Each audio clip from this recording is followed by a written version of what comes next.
Shalom Bapak Ibu. Rasanya sudah lama saya nggak kesini ya. Saya mundurin dikit. Saudara, kita baru memasuki tahun kedua dekade Pay, ya. Jadi kita memasuki Payback. Dekade Pay itu dekade mulut, saudara. Ya, Pay itu artinya mulut. Ini dekade yang sangat menentukan. Ya, kalau gereja Tuhan tahu mendeklarasikan, tahu mengucapkan yang benar, menyatakan perjanjian demi perjanjian, maka ini sebenarnya tahun-tahun yang sangat ajaib. Ya, tahun di mana Tuhan mau membuat keajaiban, mau membuat lawatan. Tapi apa yang kuasa gelap lakukan adalah mereka juga bersuara. Memberikan apa? Memberikan suara ketakutan, memberikan intimidasi. Ya, dengan COVID banyak orang menjadi takut. Saudara, berhati-hati dan takut itu beda banget. Kita harus waspada, tapi kita nggak boleh takut. Amin. Ya, karena ketakutan itu menghentikan. Ketakutan itu membuat kita tidak bisa sampai kepada yang Tuhan mau. Tapi inilah waktunya di mana umat Tuhan harus tetap mendeklarasikan, ya, harus tetap menyatakan kebenaran Tuhan, harus tetap menjadi umat yang memuji dan menyembah Tuhan. Saudara, kita baru saja hari Kamis yang lalu ya, Yom Kippur, saudara ya. Nanti saya sedikit bicara Yom Kippur, tapi mulai hari ini selama seminggu kita memasuki Sukkot, saudara. Sukkot itu adalah hari raya panen, hari raya tuayan. Ini kepercayaan Yahudi. Jadi selama 7 hari ini, setiap hari ada tamu agung. Hari ini menurut tradisi loh ya, menurut tradisi. Hari ini yang datang Abraham. Jadi kita bisa berdoa minta apa? Warisan Abraham.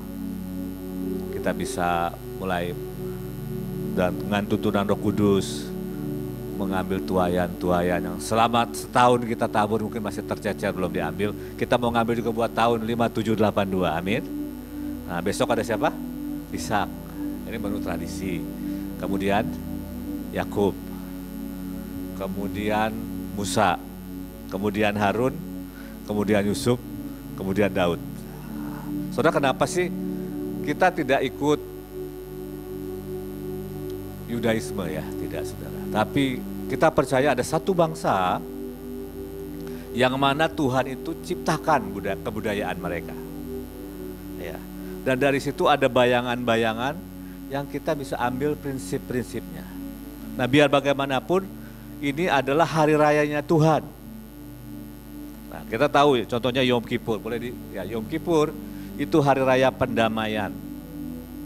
Di mana imam besar agung hanya setahun sekali di hari raya Yom Kippur bisa masuk ke ruang Maha Kudus, ke depan yang namanya tutup pendamaian, Mercy Seat, dan mengadakan pendamaian buat bangsa itu. Jadi kalau hari itu imam besar tidak layak dan mati, maka sepanjang setahun umat Israel nggak bisa punya hubungan dengan Tuhan. Betapa pentingnya hari itu. Tapi buat kita tahu kita punya imam besar. Imam besar agung yang bukan bawa darah domba, tapi bawa darahnya sendiri. Nggak cuma setahun sekali. Sejak dia datang, dia tetap ada di sana. Berdoa buat kita, menjadi pengantara buat kita. Tapi seberapa kita bisa menikmati keintiman, sebenarnya tergantung kita, saudara. Alkitab berkata, oleh darah Yesus sekarang kita punya keberanian menghampiri tahta kasih karunia untuk mendapatkan pertolongan dan menerima kemurahan. Jadi tergantung kita, saudara. Seberapa kita menginginkan, merindukan Tuhan, itu Tuhan sudah buka jalan dengan darahnya sendiri.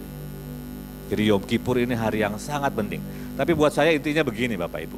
Kalau bahasa Inggrisnya itu atonement, itu at one man. Artinya Tuhan itu mau bersatu sama umat. Di zaman dulu Tuhan buat tabernakel, Tuhan buat ritual sedemikian rupa. Gak mudah, saudara. Tujuannya cuma satu, karena dia Maha Kudus. Tapi dia mau, kalau saya mau nyampein tentang Mercy Seat ya, tapi di tengah jalan makanya Tuhan mau yang lain. Jadi di Mercy Seat itu selalu dikatakan supaya aku tinggal bersama-sama mereka. Supaya aku bisa berbicara sama mereka. Itu kerinduan hatinya Tuhan. Dan dia menyediakan semuanya. Saudara nggak usah tunggu hari Senin untuk ketemu Tuhan. Saudara nggak usah tunggu hari Minggu. Kapanpun, dimanapun saudara bisa ketemu Tuhan. Ya betul? Ya, walaupun memang ada momen-momen tertentu di mana kita ada pertemuan raya. Seperti ini, di pertemuan raya di mana kita bisa secara korporat bersama-sama menyembah Tuhan, memang ada urapan korporat. Tapi poinnya di perjanjian lama saja, ada orang-orang yang mengalami perjumpaan yang real dengan Tuhan. Saudara, Yom Kippur pertama itu sebenarnya ada, saya baca artikel, itu terjadi ketika bangsa Israel, hari itu Musa turun dari gunung bawa 2 loh batu, tapi orang Israel sedang menyembah lembu emas. Musa marah, Musa hancurkan itu loh batu, pecahkan loh batu. Dan Tuhan berkata sama Musa, izinkan aku, biar aku musnahkan orang Israel. Tapi daripadamu, aku akan lahirkan bangsa yang lebih besar. Tapi Musa ini kenal hatinya Tuhan. Kalau Tuhan ngomong begitu, Tuhan lagi bicara sama Musa, belain umatku. Dan kalau saudara mau baca di kitab Keluaran, bagaimana Musa menghadap Tuhan. Tuhan dia katakan di dalam Keluaran 32 ayat 32 dibilang begini, hapuskan namaku dari kitab kehidupan kalau engkau tidak ampuni umatmu. Jadi Musa ini orang yang pertama yang mengadakan pendamaian di hadapan Tuhan. Dan kita bersyukur ada Tuhan Yesus. Setiap saat kita punya darah Yesus yang melayakkan kita bisa datang menyembah Dia. Tapi seberapa sih kita menyadari harga yang sudah Dia bayar untuk kita ini bisa ketemu Bapa, bisa menyembah, bisa ada di ruang kudusnya, di ruang maha kudusnya, menikmati Tuhan. Tergantung pengenalan kita akan Tuhan. Tapi hari ini saya sejak Yom Kippur kemarin, salah satu yang Tuhan sedang berurusan itu adalah alam bawah sadar, saudara. Ya, nanti kita akan belajar, karena kalau kita tidak bereskan itu akan sangat menghambat kita. Ya, kita sudah sering, saya nggak tahu di tempat ini, setiap ada acara hari-hari khusus, kita buat tulisan-tulisan, ya, pernyataan Tuhan, aku minta dibereskan hal ini dalam hidupku, ya, kecenderungan, kesalahan, tidak sampai target. Itu seperti begini, saudara. Kalau orang jualan, ya, setiap hari biasanya kita tutup buku, ya toh, supaya hari ini selesai, besok kita mulai yang baru.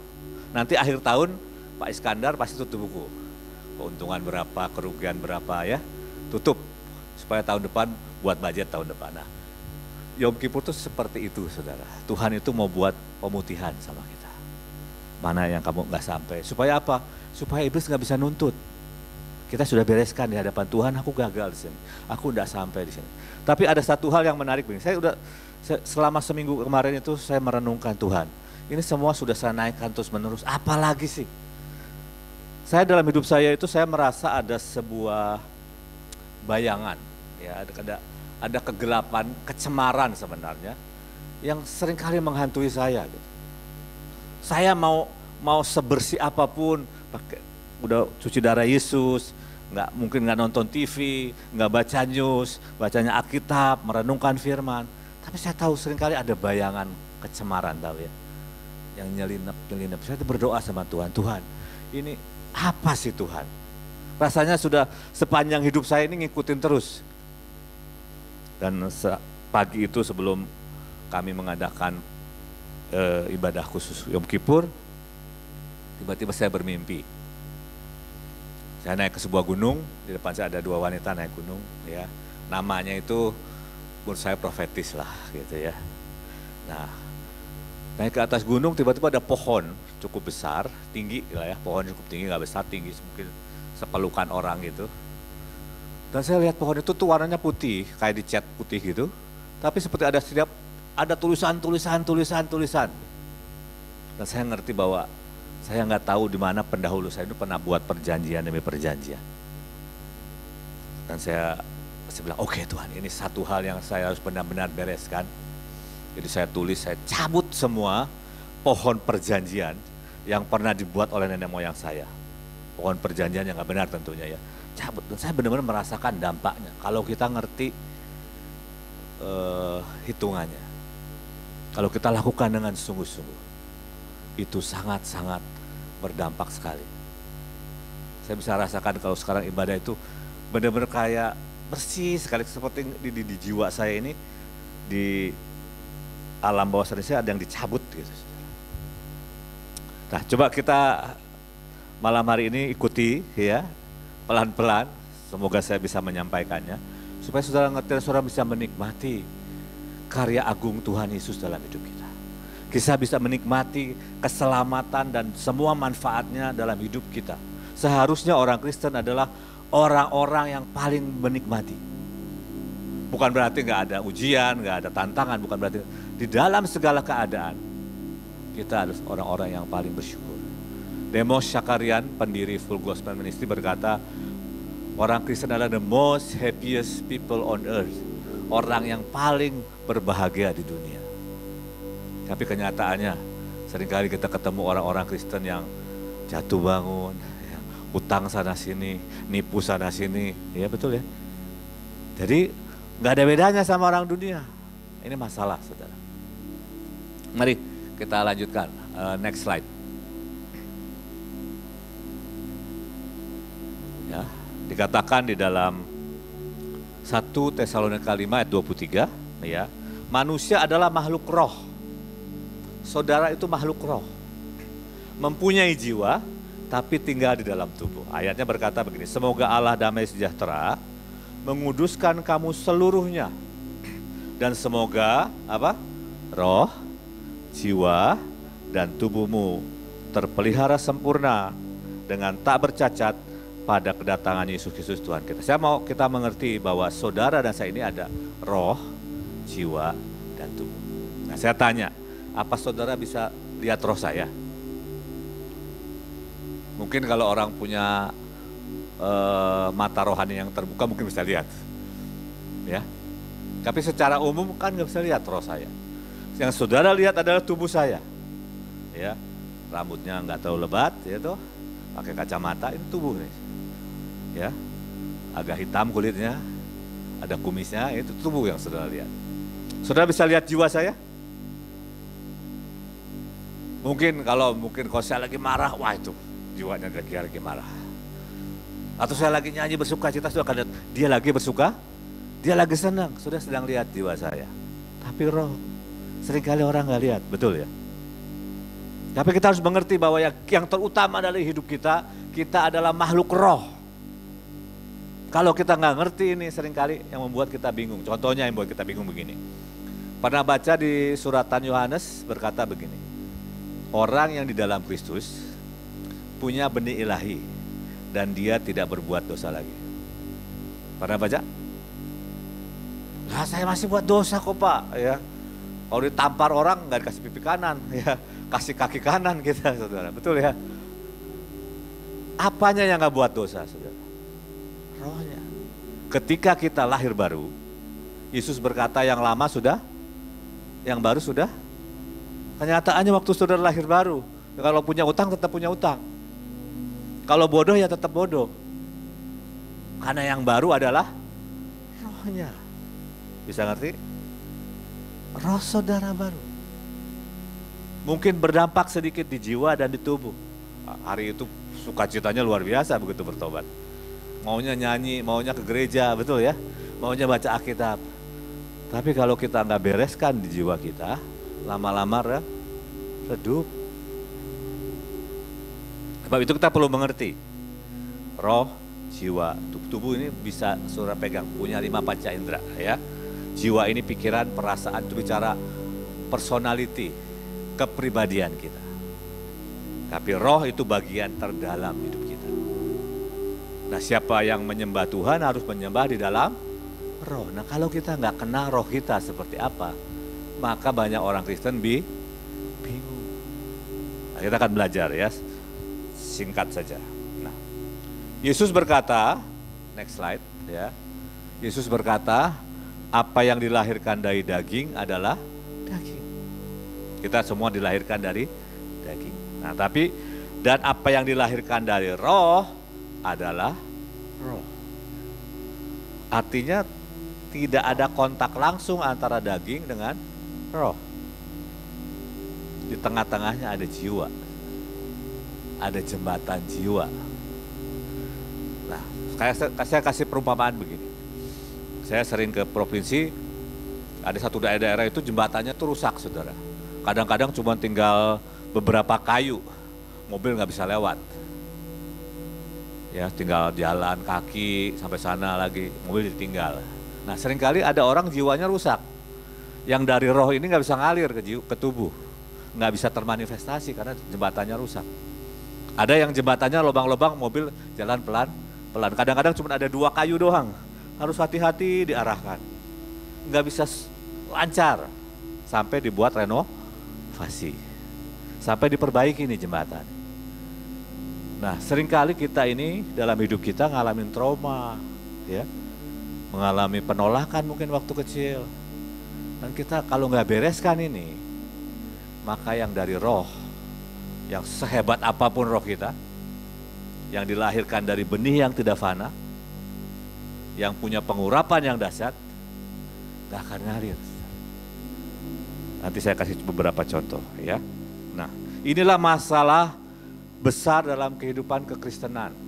Kita menilai dengan keadaan, dengan panca indera kita. Aduh, ini keadaan ekonomi sulit.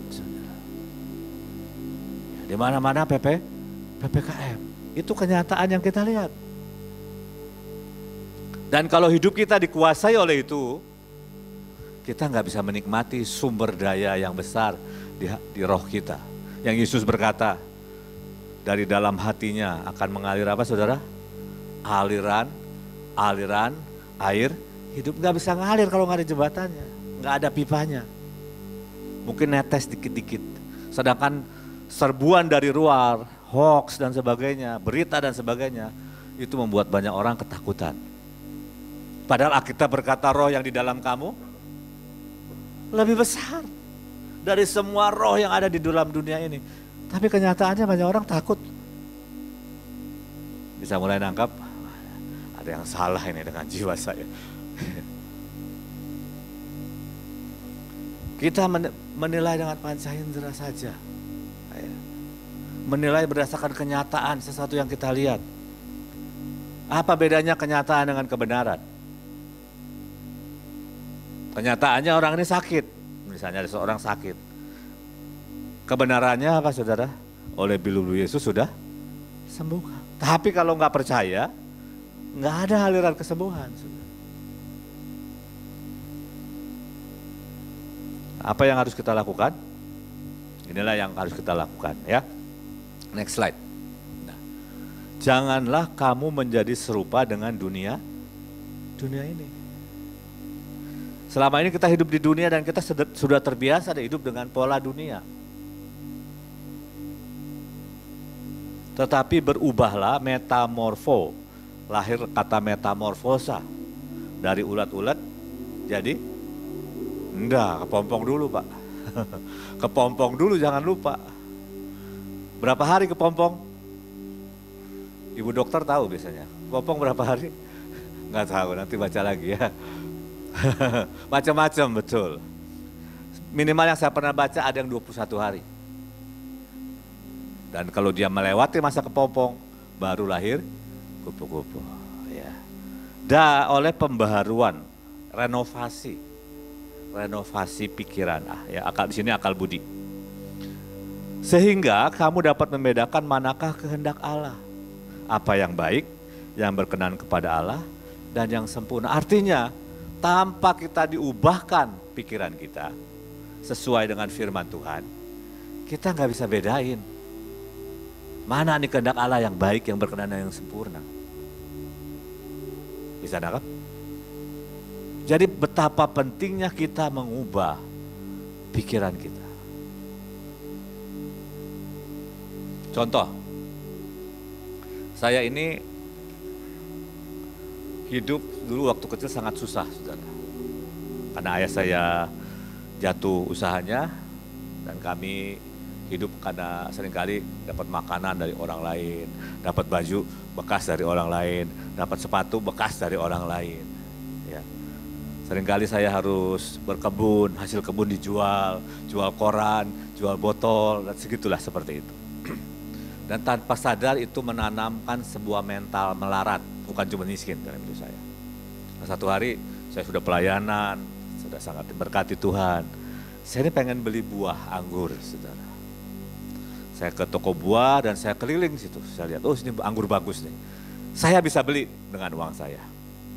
Tapi mental saya menahan, jangan beli sayang. Saya puterin, keluar gak jadi beli. Besoknya saya datang lagi karena saya suka. Kalau dikasih orang oke lah, tapi kalau beli sayang. Muterin lagi, mungkin orang yang jualan bikin orang doling kali. Enggak, saudara, gak bisa beli. Dan saya cerita sama pemimpin saya bilang, saya gak bisa beli, kenapa ya? Itu mental melarat, nak. Bereskan. Kalau enggak kamu enggak bisa menikmati berkat Tuhan. Dan bayangkan kalau saya dikasih sama Tuhan misalnya 100 miliar, lah beli 50 ribu aja gak bisa keluar, saudara. Betapa tertekannya saya, bisa nangkap ya? Kalau saya nggak bereskan itu di alam bawah sadar, Bapak Ibu. Contohnya lagi, saya mau full time waktu itu, saya tinggalkan pekerjaan saya, setelah pergumulannya cukup lama, istri saya juga bergumul karena dapat firman Tuhan, dan inilah tibanya kami tinggalkan semua pekerjaan, dan melayani Tuhan sepenuh waktu. Saudara, tabungan habis, dana pensiun saya cairkan habis. Akhirnya mau gak mau harus berjalan dengan iman. Karena gak mungkin saya bilang sama orang tua saya, Pak, Ma, saya gak punya duit. Saya malu, saudara. Saya bilang sama pemimpin saya juga malu. Saya bilang sama Tuhan, Tuhan, ini bagaimana? Karena setiap hari saya diteror, saudara. Nanti beli susu anak gimana, beli pampers bagaimana, itu kan kenyataan hidup yang harus dihadapi, betul ya? Wah, saya masih kredit rumah bagaimana? Saya udah usahakan, saudara, saya sudah atur keuangan saya, pokoknya semua seminimal mungkin. Anak saya paling besar itu dulu minum susunya susah, jadi saya berikan Pediasure, saudara. Pediasure tuh harganya selangit. Sudah cari saja Denko yang paling murah, saudara. Waktu itu Denko atau SGN. Pokoknya saya ganti semuanya yang minimal, saudara. Ya tapi tetap 2 minggu habis uang. Dan sejujurnya, ini mental miskin dan semuanya ketakutan, kekhawatiran mulai bekerja di alam bawah sadar. Ya, semua memori masa kecil, waduh yang hidup susah dan sebagainya mulai muncul. Nanti ini gimana, nanti itu gimana. Saya berdoa sama Tuhan, Tuhan, bagaimana saya menghadapi ini? Tuhan cuma kasih satu ayat, saudara. Burung pipit tidak menabur, ya, tidak menuai, tidak menyimpan dalam lumbung, tapi diberi makan oleh Bapamu yang di surga. Cuma itu saya dapat. Oke. Setiap kali pikiran kekhawatiran datang saya bilang, pokoknya burung pipit tidak menabur. Wah terus gitu. Nanti giliran saya ganti istri saya. Wah ini lagi diserang juga. Pokoknya burung pipit tidak menabur. Itu 3 bulan sudah kurang lebih. Setiap hari begitu. Itu udah mungkin ribuan kali kami deklarasi. Sampai setelah 3 bulan itu, kalau di diri saya itu seperti ada perisai, saudara. Perisai iman. Iblis ngomong tuh kayak tuh mantal gitu, saudara. Dan selama hari-hari itu kami ngalami seperti ini. Setiap kali uang sudah menipis, berkat makanan itu melimpah dan enak-enak, saudara. Jadi kalau hari-hari saya punya uang, saya akan mengatur sedemikian rupa sehingga murah meriah sehat. Tempe orek, ya. Telur dadar tipis, saudara, supaya banyak. Sayur, sambal, pokoknya begitulah. Tapi begitu uang menipis, nanti yang datang itu babi panggang, sate babi, haram-haram saudara ya, ikan mas, wah pokoknya ajaib. Sampai saya punya mbak waktu itu, sekarang udah gak ada. Dia bilang sama istri, nyonya, saya tahu kalau bapak gak punya uang. Kenapa, gimana? Kalau Bapak nggak punya uang, makanannya enak-enak. Siap nggak punya uang? Dan saya bersyukur untuk melalui itu, saudara. Sampai hari ini saya, ya dunia mau gonjang-ganjing pun nggak usah takut, saudara. Karena Allahku mencukupi segala keperluan. Allahku, bukan perusahaanku, bukan bisnisku, Allahku. Tapi kalau jiwa kita nggak diperbaharui, mau janji sebagus apapun nggak akan jadi kenyataan. Karena mental, tahu ya mental ya. Enggak, aku selama ini susah kok. Tuhan nggak berkati saya dari solonya miskin.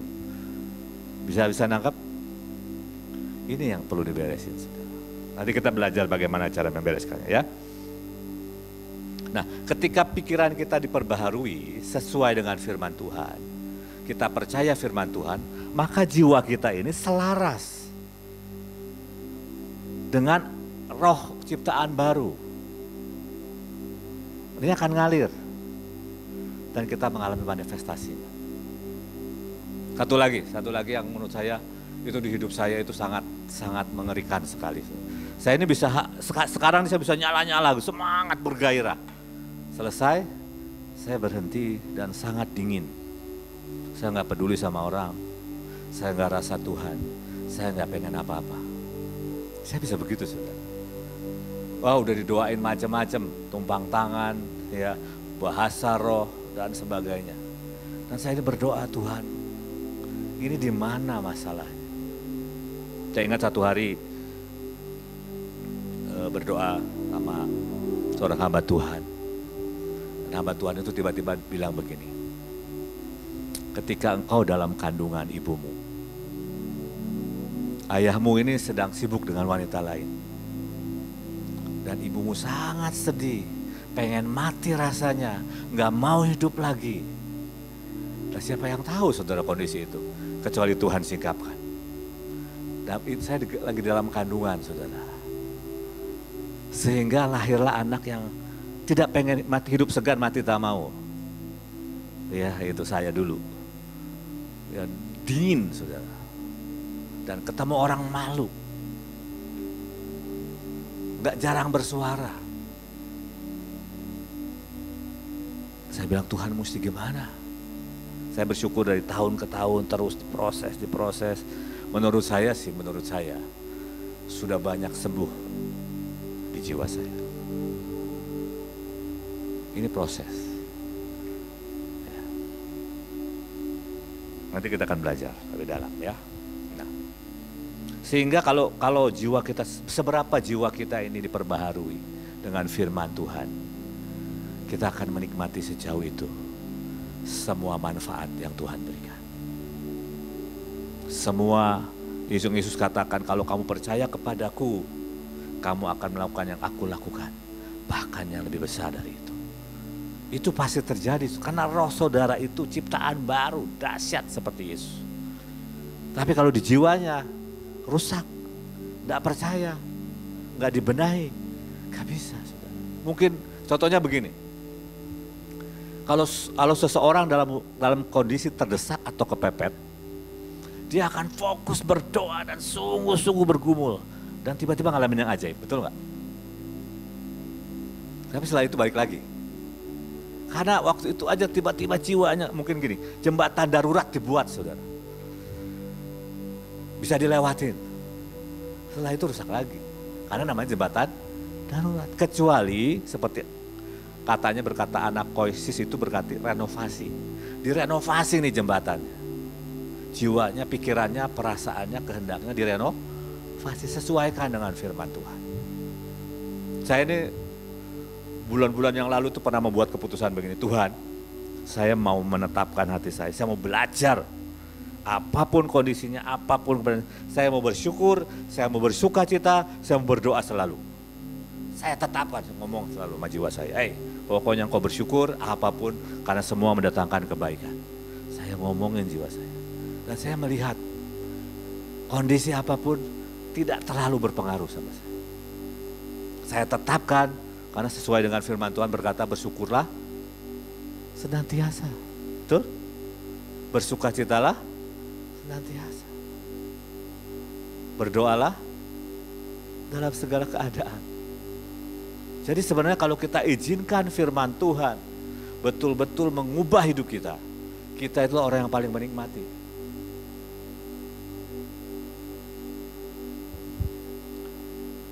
Ya, menikmati manfaat dari semua yang Tuhan Yesus bayar buat kita.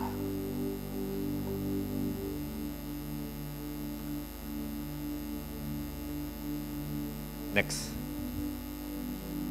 Ya, apa yang kamu pikirkan tentang dirimu akan menjadi the real you. Saya ini hari-hari ini lagi banyak, kalau lagi ada waktu saya dengerin motivator, saudara. Ya. Jadi motivator itu seringkali begini, kamu harus bisa membayangkan 5 tahun lagi kamu jadi apa. Saya bilang, iya saya gak pernah ngebayangin tuh 5 tahun lagi jadi apa.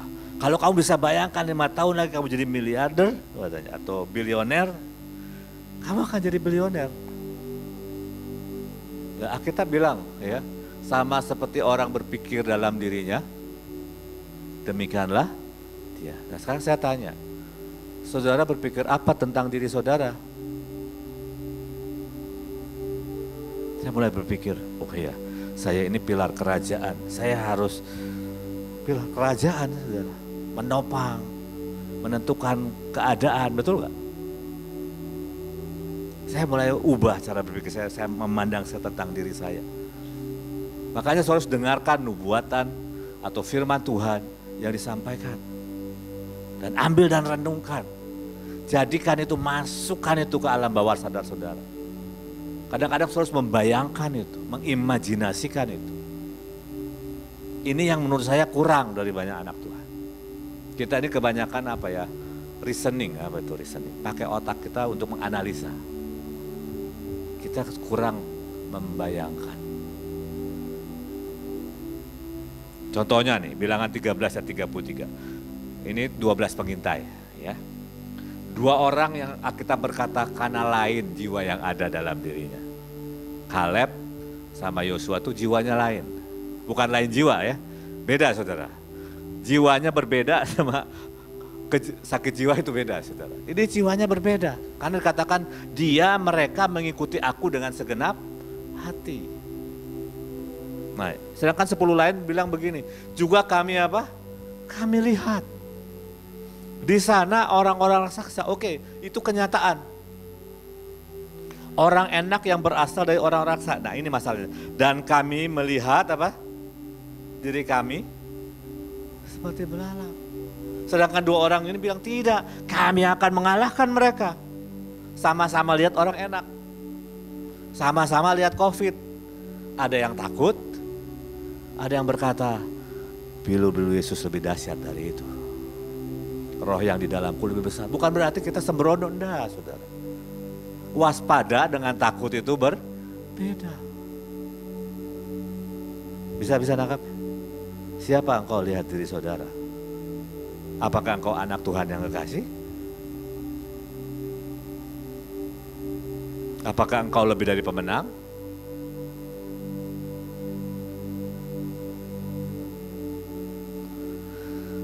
Kami melihat diri kami seperti belalang dan demikian juga mereka terhadap kami. Aneh, so ini namanya hukum attraction. Kalau kita takut, maka orang-orang yang suka nakut-nakutin itu akan datang, saudara. Saya pernah ketemu seorang anak, ini anak kenapa ya dibully terus, saudara. Pindah dari satu kota dibully lagi. Ada sesuatu di jiwanya yang menarik orang untuk membuli dia.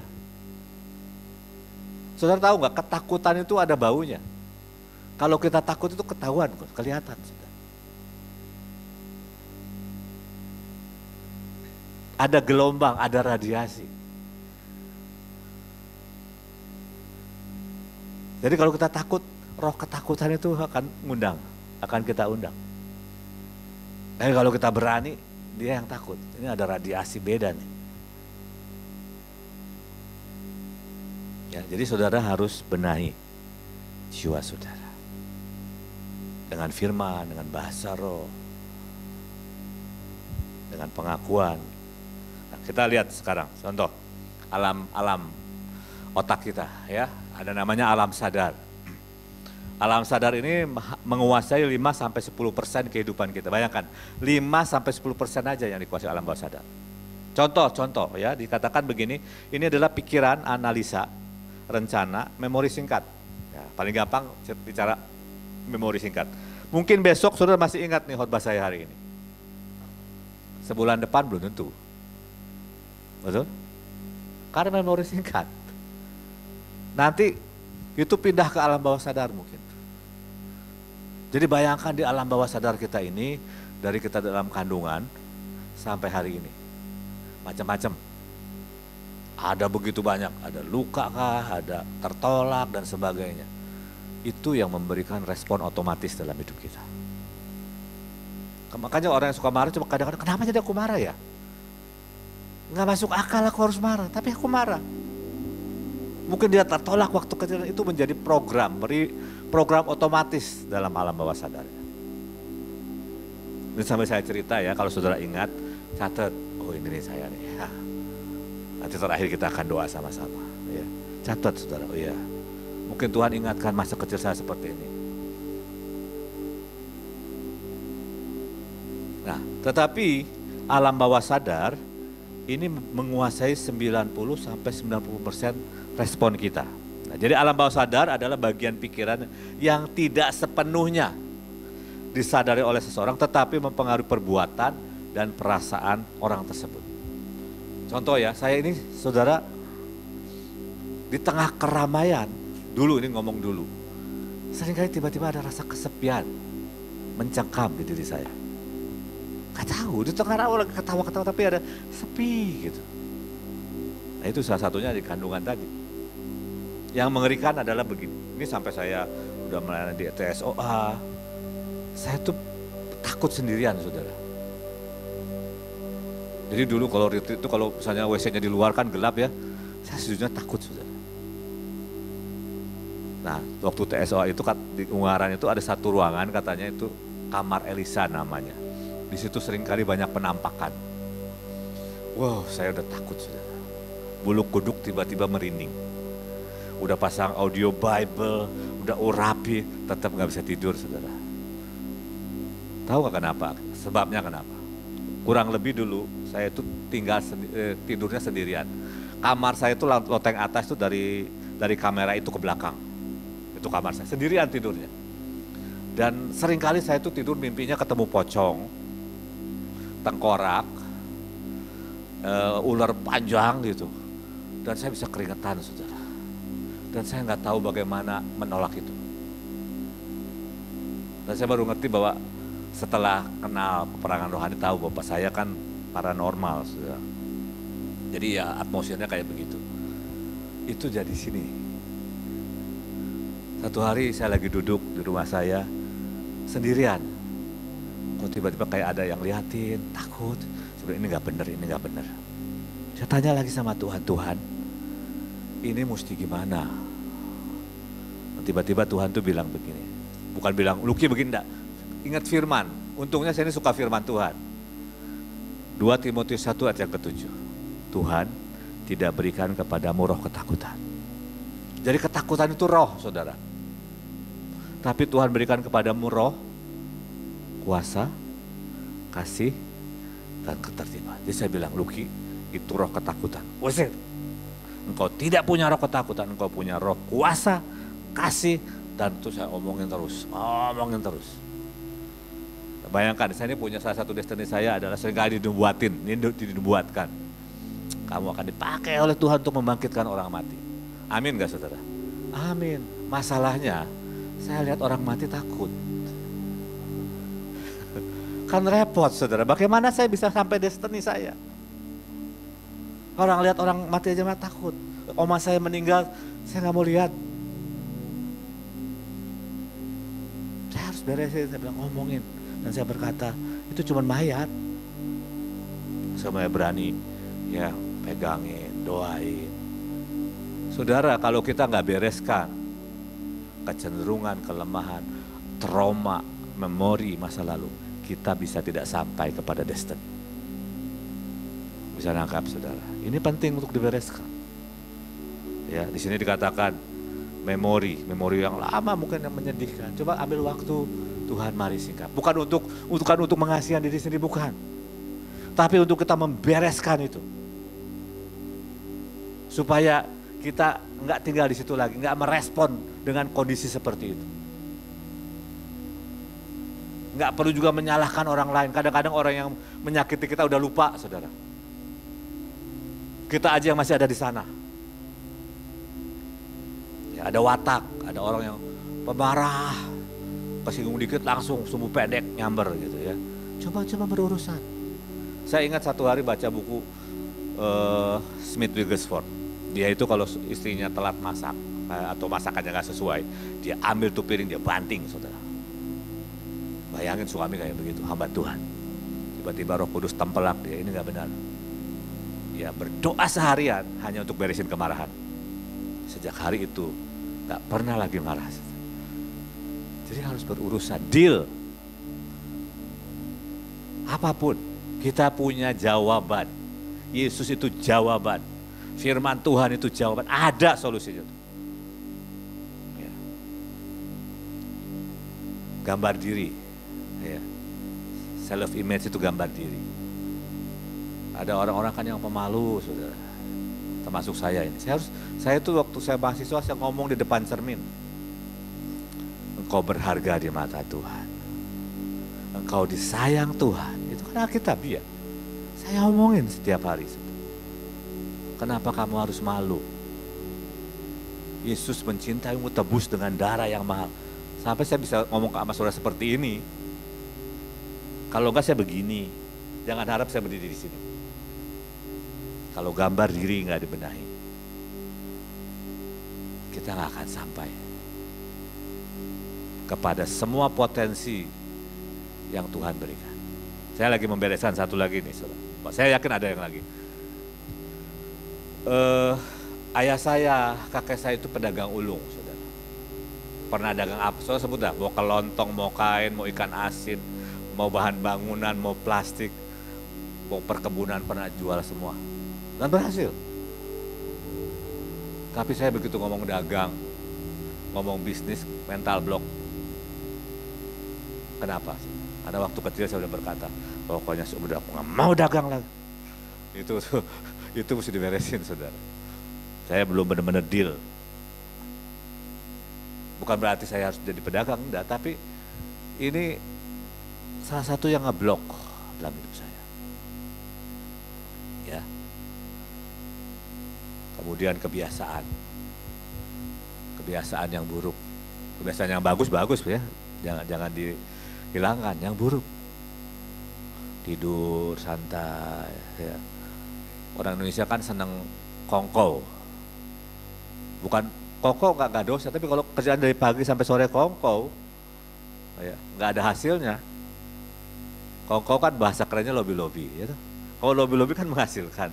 Kadang kongkow ngalir ngidul, orang Jawa bilang, orang Sunda bilang. Nggak jelas, saudara. Kalau sekarang kan mungkin nggak kongkow, Instagram, Facebook, nggak dilarang. Tapi value apa yang saudara ambil dari situ? Jangan sampai, wah segala macam TikTok, tapi yang semuanya isinya gosip. Itu nggak membangun, itu value yang rusak, kebiasaan yang perlu dibenahi.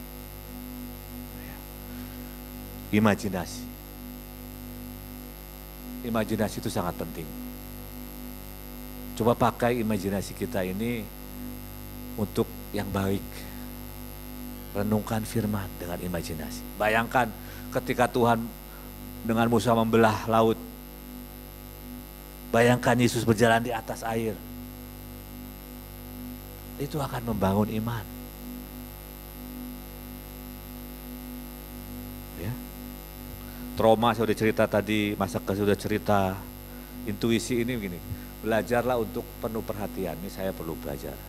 Sehingga saudara tiba-tiba dari roh ini bisa nangkep, ini perlu apa. Dimulai dengan penuh perhatian. Ketemu orang, kok ini orang kelihatan sedih gitu. Ya Yusuf kan lihat, kenapa kamu sedih? Kepala penjara, dua juru minuman sama juru roti. Dia lihat kok sedih. Dia punya intuisi, saudara. Next, coba kita lihat gambaran. Nah, ya. Pikiran bawah sadar itu kayak pegulat besar itu, saudara. Pikiran sadar itu kayak anak kecil itu. Kalau bayangkan kalau pikiran bawah sadarnya ini rusak, negatif, maka dia akan sangat mempengaruhi semuanya. Bisa nangkap kira-kira betapa pentingnya. Ini bukan sekedar sudah tumpang tangan, inner healing, ini proses seringkali sudah. Ini saudara harus ngerjain PR, pekerjaan rumah. Ada orang yang ngomong, gagal ngomong lagi, bicarain lagi, ucapkan firman. Kalau saya lebih suka ucapkan firman daripada sekedar perkataan positif. Ada orang kan lebih suka perkataan, saya lebih suka firman. Karena firman itu kehidupan. Firman itu menciptakan. Cari firman tentang apapun ada kok. Apalagi dengan teknologi sekarang tinggal cari marah, cari tentang marah. Ganti lawannya apa, ramah. Biarlah kamu selalu ramah, lemah lembut, rendah hati. Omongin, Luki, ayo ramah, ayo lemah lembut, ayo penuh perhatian. Saya itu PR saya tuh untuk mulai perhatiin orang. Saya kadang-kadang cuek, saudara. Orang mau jatuh ya, kamu ini yang jatuh bukan saya. Nah, itu nggak bisa, saudara. Karena kita berkata berbahagia orang yang murah hati, yang care. Karena dia akan dapat kemurahan, akan dapat care juga dari Tuhan. Masukkan firman itu. Amin, saudara. Ya, supaya kita menikmati. Next. Nah, masa lalu itu pengalaman, memori, bayangan, itu terekam di pikiran bawah sadar. Ya. Ini kurang lebih penjelasan yang saya sudah sampaikan tadi. Ya. Muncul dalam bentuk perasaan, pikiran, dan perilaku negatif. Nah, semua yang negatif ini bisa jadi pijakan setan. Misalnya nih, orang luka tertolak, begitu dengar namanya diomongin, padahal lagi ngomongin yang bagus, dia bisa kan ngomong, dengar tuh, lu diomongin. Oh, makin marah itu. Makin marah, makin dijauhin sama orang, makin tertolak lagi, hancur lebur sudah. Tapi kalau dia mulai beresin, aku ini, Yesus mati buat aku, darahnya tercurah buat aku, orang seperti ini. Itu akan memulihkan gambar diri. Ya. Saya ingat, buat saya baca sebuah kesaksian dari Joyce Meyer, ya, hamba Tuhan yang cukup terkenal di Amerika. Saudara bayangkan, waktu masih di rumah orang tuanya, dia diinses sama papanya sendiri. Rusak, saudara, orang diinses. Ya. Dia bertobat, dia tetap pemalu, nggak pernah mau cerita. Satu hari dilayani, dan setiap hari dia cuma deklarasi begini, Tuhan mencintai aku. Bukan orang tuaku, bukan suamiku, Tuhan. Sudah tahu berapa lama? Setahun. Sampai dia berkata, sampai setiap selku itu menyadari aku begitu dicintai sama Tuhan. Kalau sesuatu yang sangat rusak, seperti jembatan yang rusak itu, mungkin udah putus, maka perlu renovasi besar-besaran. Perlu waktu yang lebih lama membangunnya. Tapi kalau mungkin cuma sempat tertolak, mungkin lebih gampang, saudara. Jadi setiap orang akan berbeda-beda. Ya, saudara bisa nangkap ya? Nah. Berbahaya mempengaruhi perbuatan, keputusan, dan merespon masalah. Kan ada orang yang kalau semakin dimarahin, semakin black out. Dia bingung mau ngomong apa. Nah, kalau orang koleris digituin akan semakin marah, saudara. Ada juga orang yang kalau dimarahin langsung bohong keluarnya. Bisa nangkap, saudara? Ya. Itu begitu sadar, kenapa gue perlu bohong, begitu sendirian gitu. Sekali lagi, seringkali alam bawah sadar. Dulu saya sering begitu, saudara. Karena saya ngalamin dari waktu saya kecil, seringkali suruh melakukan suatu tugas. Nih, beliin ini, harganya 5.000. Padahal kenyataannya seringkali 20.000. Nggak percaya, tetap 5.000. maka saya harus nombokin dan saya harus bohong. Iya sudah nih. Nah seringkali saya orangnya udah gampang, udah tombokin aja. Itu dari masa kecil. Perlu dibenahi. Sering muncul dan mengambil alih kendali dalam diri orang dewasa. Orangnya sudah dewasa, tapi perlakuannya adalah perlakuan ketika dia masih kecil. Makanya disebut inner child di dalam kita. Anak kecil di dalam kita yang perlu didamaikan dan disembuhkan. Supaya kita menjadi orang-orang yang dewasa dan menikmati karya Tuhan, menikmati berkat Tuhan, menikmati pengurapan Tuhan, menikmati kepercayaan Tuhan, otoritas Tuhan, semuanya saudara. Kenapa kita perlu bereskan? Karena ini waktu yang sudah sangat singkat, tantangan makin besar di depan. Varian aja udah, para ahli sudah memunculkan varian new mau keluar. Israel sudah mau disuntik yang keempat, saudara. Mari ambil waktu hari-hari ini. Bahkan sepanjang hidup kita mungkin akan banyak yang terus kita harus beresin, benahi. Semakin dalam, ini kok perlu Tuhan beresin dalam hidup. Dan kita punya penolong yang ajaib, Roh Kudus. Saya seringkali, tadi begini saya bilang, Roh Kudus tolong. Ini saya udah gak bisa nangkep, bicaralah lewat mimpi. Saya bilang, kuduskan pikiran, alam bawah sadar, alam mimpiku. Dan saya sambil bahasa tidur. Seringkali saya dapat mimpi yang ajaib. Salah satu yang saya lagi Yom Kippur, sebelum Yom Kippur kemarin itu saya tiba-tiba bermimpi begini saudara. Ketemu seseorang, dan orang ini ngalamin masalah. Tapi anehnya di mimpi itu cuma bilang begini, orang itu cuma melakukan tindakan profetik 50%. Saya bangun, iya ya Tuhan, saya ini percaya.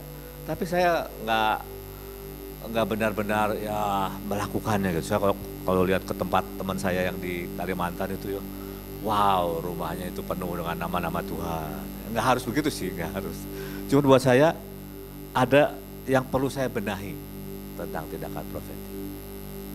Saya kemarin mulai lihat-lihat banyak banget yang Tuhan sudah kasih. Tapi sekali lagi simpen, gitu. Saya nggak pelajari, simpen, saya nggak aktifkan. Padahal itu semua kalau kita mengerti dan kalau kita aktifkan, kita akan sangat menikmatinya. Ini buat saya loh saudara ya. Mungkin Tuhan berbicara, kamu baru menikmati 50%. Bayangkan kalau saya menikmati 100%.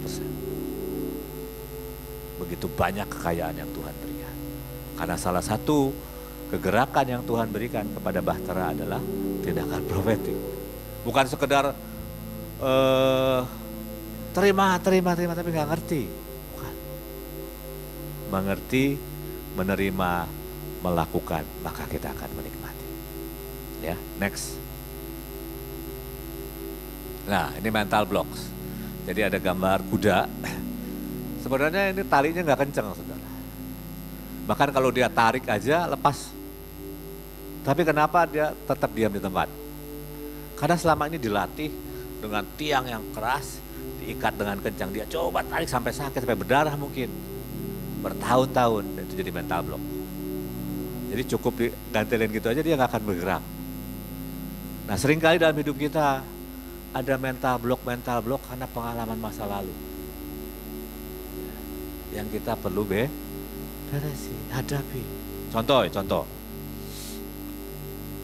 Saya ini dibesarkan seringkali dengan bentakan, dengan ketakutan, saudara. Jadi saya tuh takut ketemu orang, bayangin saudara. Takut ketemu orang, tiba-tiba satu hari tempat pelayanan kami ini akses masuknya ditutup orang karena banjir. Ini karena kalian bangun. Nah saya kan waktu itu direktur sekolah saudara. Ya pasti harus menghadapi dong masa satu anak buah saya. Sejujurnya saya takut saudara. Saya kelilingin itu. Kalau saudara pernah ke tempat kami, kelilingin itu. Gedung TK, SD. Saya puter, saya bahasa roh. Tuhan saya takut Tuhan. Saya takut. Saya jalan muter lagi gitu ya. Tapi satu saat saya memutuskan saya akan hadapi. Saya hadapi bersama 2 orang pemimpin, temui mereka marah-marah, kita dengerin, minta maaf. Terus saya juga akhirnya. Dan saudara tahu nggak bagaimana mengalahkan naga-naga yang mengancam kita? Setiap kita ini punya tanda kutip naga yang harus kita kalah, raksasa yang harus kita kalah. Tahu caranya? Saya kasih tahu, hadapi. Saudara menang dengan apapun, hadapi saudara. Jangan lari. Kalau kita lari, maka raksasa itu semakin besar. Saudara takut, hadapi ketakutan. Saya bersyukur saya hadapi itu dengan susah payah. Saya hadapi kekhawatiran, saya hadapi apapun. Saya hadapi.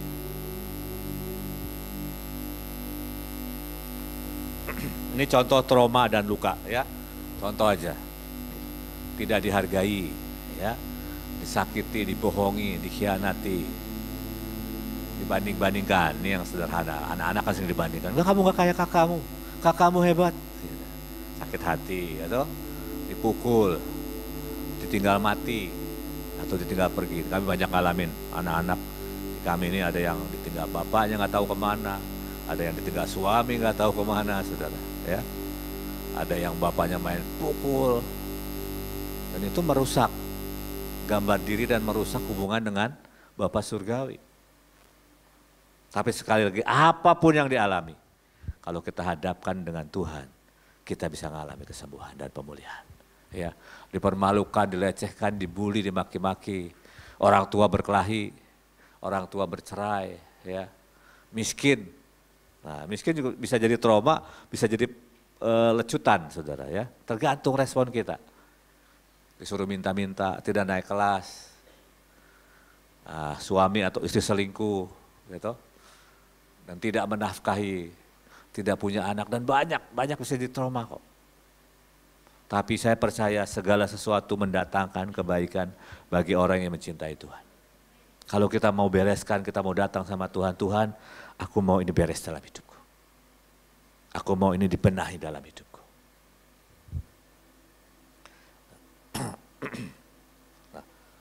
Next. Nah itu kalau anak-anak ya, ini contoh anak-anak 3 tahun yang mengalami stres, itu mengubah otak mereka. Otaknya lebih kecil, sebelah kanan tuh. Ya, daripada yang itu, yang kiri itu normal. Yang kanan tuh lebih kecil. Ini bukan kepalanya ya, otaknya ya, saudara. Nah, kemudian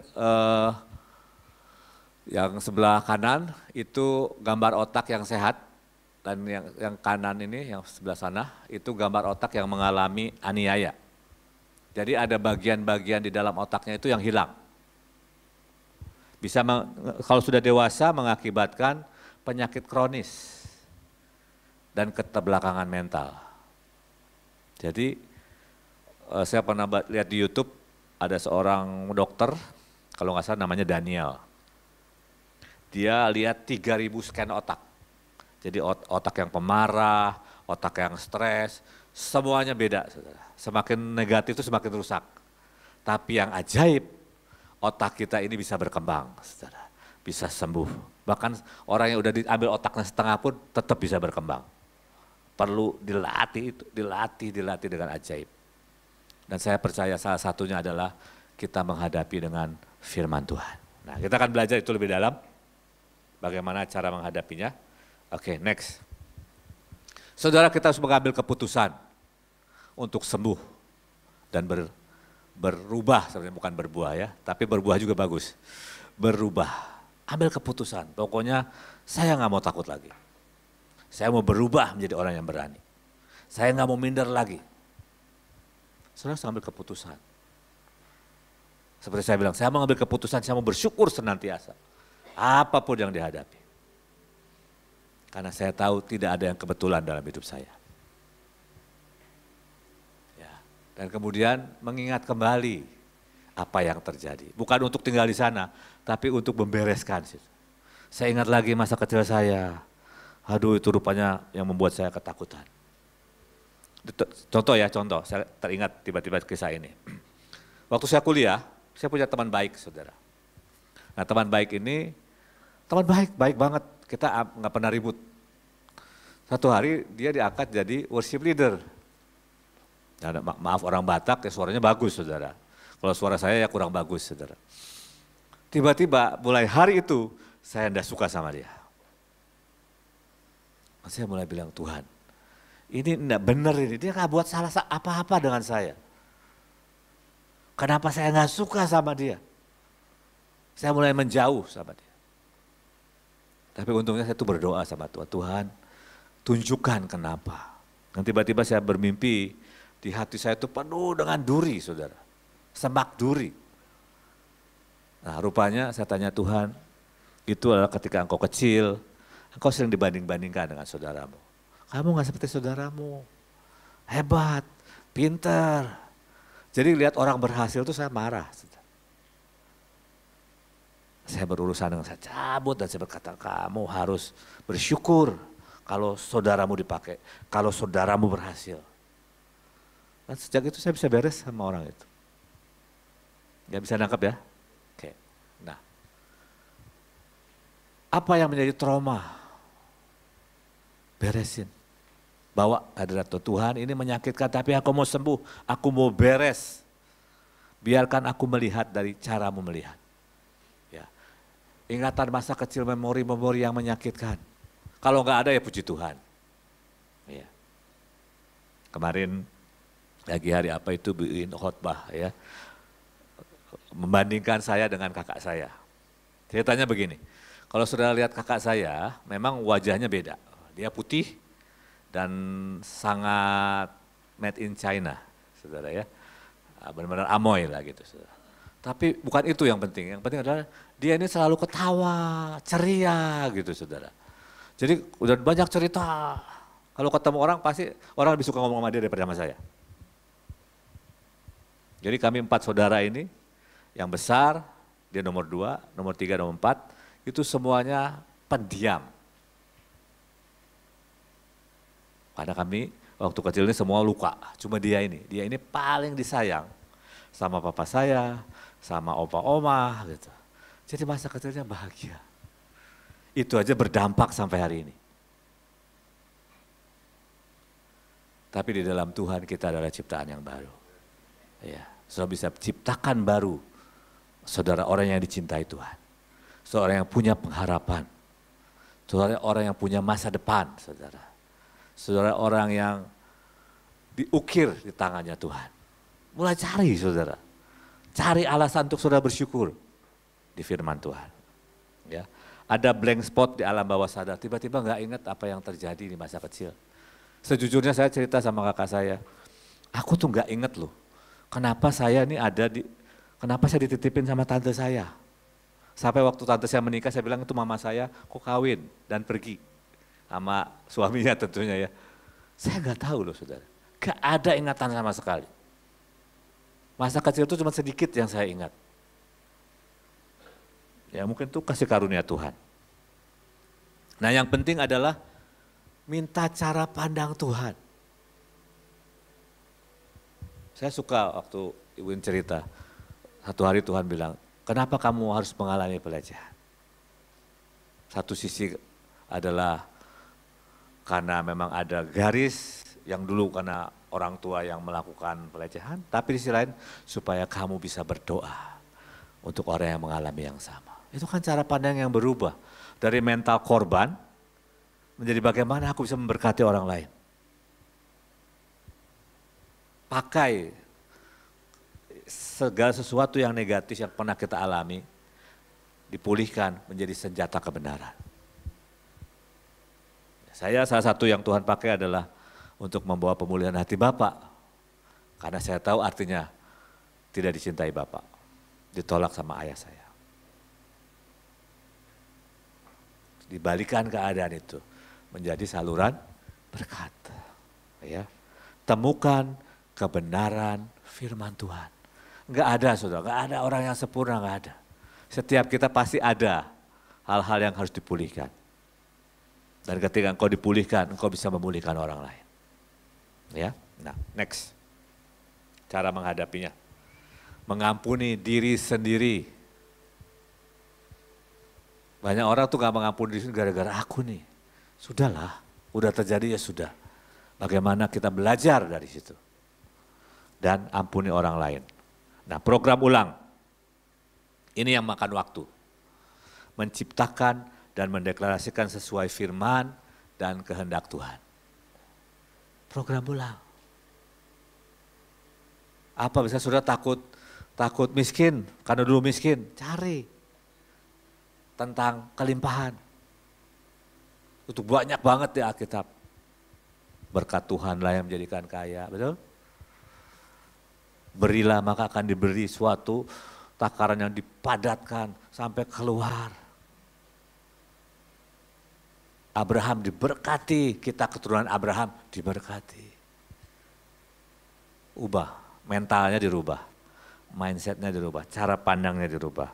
Mulai ngomong, mulai deklarasikan. Nah, kalau sesuatu yang sangat berat dan sulit, carilah pemimpin rohani yang lebih dewasa dari saudara, yang saudara bisa percaya. Cerita sama dia. Ya kemarin minggu lalu kami lagi ada isi cawan pilar. Saya sharing tentang persiapan waktu itu. Setelah itu hampir bubar, tinggal ada beberapa orang pemimpin aja, ada seorang datang, Pak, dia cerita, boleh nggak saya didoakan? Selama ini saya nggak pernah berani cerita apa keadaan sebenarnya, tapi saya mau pulih, saya mau sembuh. Dia cerita, hanya saya layani bersama ada beberapa saksi, saya peluk dia, saya yakin pemulihan terjadi. Jadi ada hal-hal yang saudara nggak bisa beresin sendiri. Saudara perlu pemimpin yang dewasa yang bisa mengayomi saudara. Ya. Dan berhenti menyalahkan orang lain dan keadaan. Seperti saya katakan, mungkin orang yang menyakitkan kita udah lupa. Kita yang masih di situ jadi korban. Ya, kadang-kadang ada 10 tahun, 20 tahun. Gak perlu, Yesus sudah bayar semuanya. Dia imam besar yang sudah melewati segala cobaan apapun. Dan dia mengerti kesakitan kita. Dia mengerti perasaan kita. Dia mengerti segalanya, saudara. Ya, tinggalkan, gak perlu salahkan orang lain, gak perlu salahkan keadaan. Mari kita mulai sesuatu yang baru. Ciptakan sesuatu yang baru. Tinggalkan mental korban. Nah, saya mau tutup dengan ini, saudara. Ini yang paling penting menurut saya. Meditasi firman Tuhan. Karena ini tahun pay, saudara ya. Dikatakan, janganlah engkau lupa, apa saudara? Memperkatakan, pakai mulutmu memperkatakan firman. Tetapi, renungkanlah itu. Nah, siapa yang merenungkan firman siang dan malam? Boleh katakan ya? Ada satu. Ini seni yang hilang. Jadi meditasi dalam kekristenan itu bukan mengosongkan pikiran, tapi mengisi, mereprogram ulang pikiran kita dengan firman Tuhan. Saya ini sudah 2 minggu. Saya coba untuk siang malam gak bisa, saudara. Akhirnya saya bilang, Tuhan, saya pokoknya pagi, saya ambil waktu 5-10 menit hanya ngucapin firman itu, renungkan pikiran. Malam juga 5-10 menit saya lakukan itu. Berdampak, saudara. Jadi setiap kali saya mau ibadah, mau apapun, saya bilang, saya harus lakukan dengan segenap hati, segenap jiwa, segenap kekuatan. Saya omongin terus. Hukum yang pertama dan terutama itu yang saya mau lakukan. Nah, perhatikan ayatnya bilang begini, janganlah engkau lupa memperkatakan kitab Taurat ini, tetapi renungkanlah itu siang dan malam. Supaya, nah tujuannya toh, hasilnya kan, supaya apa? Supaya engkau bertindak hati-hati sesuai dengan yang ada tertulis di dalamnya. Artinya saat engkau merenungkan itu siang dan malam, itu menjadi kebiasaan, menjadi program di alam bawah sadarmu, maka engkau akan menjadi pelaku firman. Misalnya, kalau dulu saya ingat waktu saya masih mahasiswa, saya tuh pengen banget bangun pagi gitu ya. Seringkali kan kita tidur sebentar lagi, betul ya? Saya ingat tuh Amsal bilang berbaring sebentar, akhirnya tinggallah engkau berbaring. Itu ayat muncul terus, jadi saya bangun, cuci muka gitu ya. Jadi itu sangat membantu, saudara. Kalau misalnya kita pemarah, cari satu ayat yang membenahi itu dalam hidup kita. pikirkan, perkatakan, bayangkan firman Tuhan. Maka Alkitab berkata, engkau akan bertindak hati-hati sesuai dengan yang segala tertulis di dalamnya. Baru hasilnya. Sebab dengan demikian, perjalananmu akan berhasil. Dan engkau akan beruntung. Ini janji Tuhan. Ini Tuhan kasih sama Yosua, saudara. Yang akan menduduki tanah perjanjian. Kalau kita mau menikmati perjanjian, ini kuncinya. Saya penakut, makanya waktu itu saya renungkan ayat ini. Kalau bahasa Inggrisnya kan be bold and be strong. Gitu. Tetapi, saya lupa bahasa Indonesianya apa. Be bold and be strong. Jadilah berani, jadilah bersemangat. Saya omongin terus. Nah, saya buat tulis terjemahan Indonesia Literal Translation bilang begini, kitab Taurat ini tidak boleh menjauh dari mulutmu.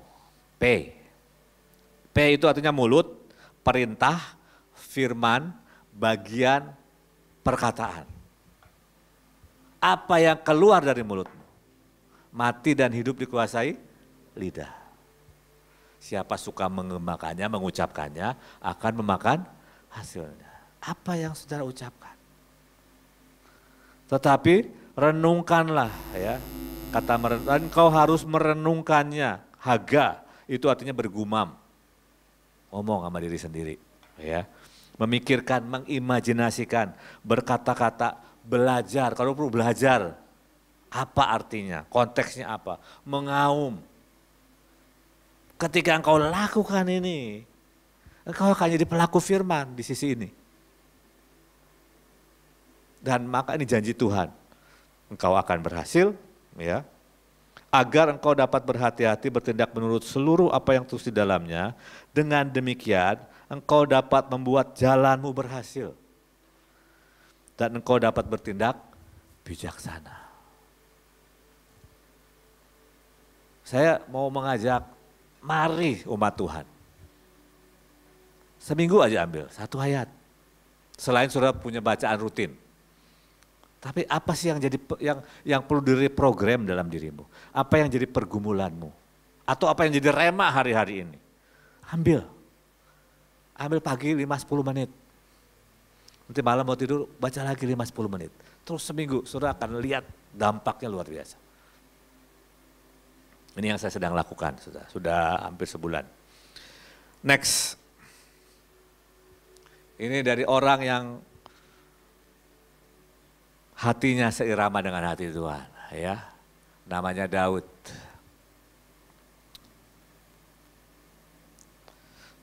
Tetapi yang kesukaannya, hepes, ya. Hepes itu artinya kesenangan, kerinduan, hal yang berharga, tujuan. Apakah firman Tuhan sebuah kesenangan buat saudara? Apakah firman Tuhan sesuatu yang menjadi kerinduan hatimu yang sangat kau hargai? Sejujurnya lebih banyak orang lebih menikmati news, berita, daripada firman Tuhan. Betul apa betul? Semoga salah saudara ya. Tetapi yang kesukaannya bukan soto saudara. Tapi Taurat Tuhan, Alkitab firman Tuhan. Dan sekali lagi yang merenungkan Taurat itu siang dan malam. Yang tadi dikatakan jangan lupa memperkatakan dan merenungkan. Di sini dikatakan itu harus menjadi kesukaanmu, kegiranganmu, sesuatu yang sangat berharga buat dirimu.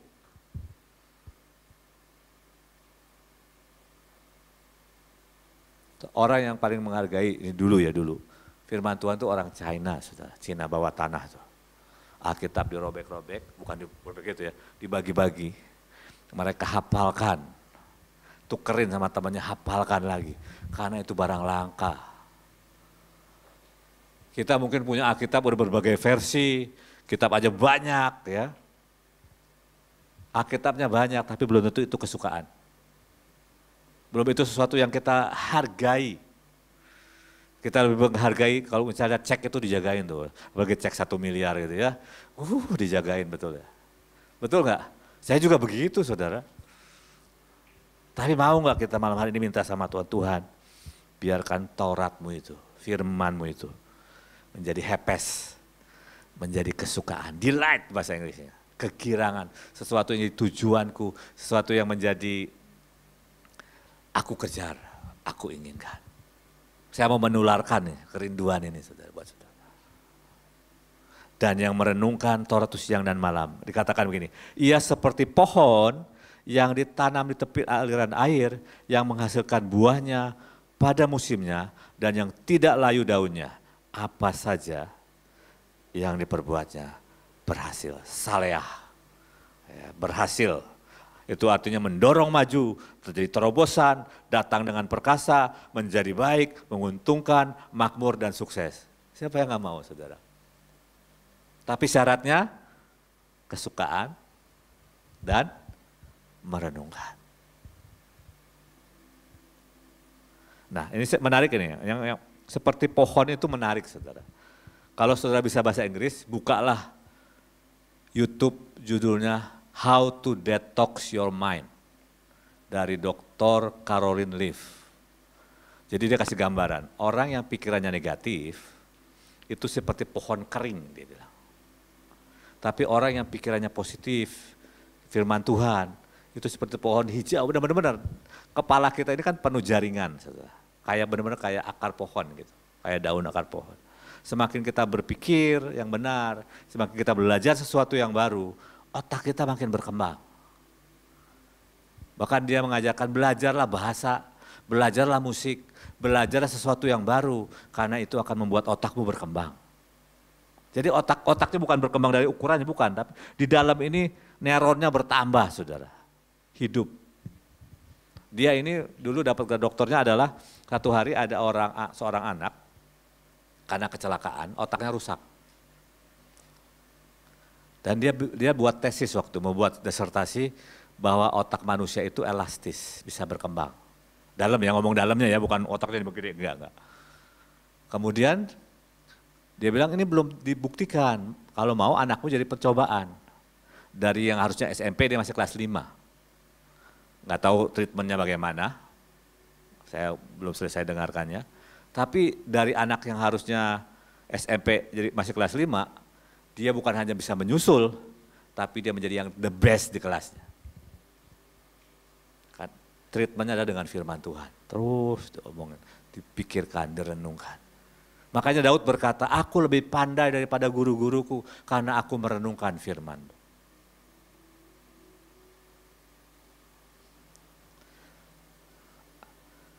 Next, terakhir. Ya. Kata merenungkan tadi Haga, ini ada lagi kata merenungkan. Ya, aku juga akan merenungkan semua karyamu. Coba ambil waktu merenungkan karya-karya Tuhan. Ada begitu banyak keindahan yang dia buat di alam semesta ini. Orang Indonesia ini senangnya kan kalau libur jalan-jalan ke mall. Bukan ke taman, kita jarang taman sih ya. Saya sudah kehilangan waktu saya kuliah itu, kalau saya lagi mumet, capek, saya cari taman saudara. Di sana kan taman banyak. Ya, kadang-kadang rumput itu kalau musim semi ya, itu rumput itu mereka sengaja tanami dengan bunga-bunga warna-warni. Keren banget saudara, dan saya suka banget. Menikmati, kalau malam keluar lagi terang bulan, lihatlah bulan, ciptaan Tuhan, bintang. Kita jarang saudara ya, merenungkan semua karyamu dan memikirkan perbuatanmu. Coba bayangkan bagaimana dia menebus engkau, bagaimana dia meluputkan engkau, bagaimana dia menyembuhkan engkau, bagaimana dia memberkati engkau. Jarang, menurut saya jarang orang-orang anak-anak Tuhan yang kalau mau tidur itu renungkan, Tuhan engkau tuh baik ya, engkau tuh luar biasa. Maka hidupmu tuh akan berbeda saudara, hidupmu akan berubah. Siyah itu artinya memikirkan, berkata-kata dengan dirinya sendiri bahkan dengan suara keras. Tuhanku dahsyat, Tuhanku ajaib. Coba kalau pulang jalan sendiri teriak-teriak, Tuhanku dahsyat, Tuhanku ajaib. Oh dunia milik saudara.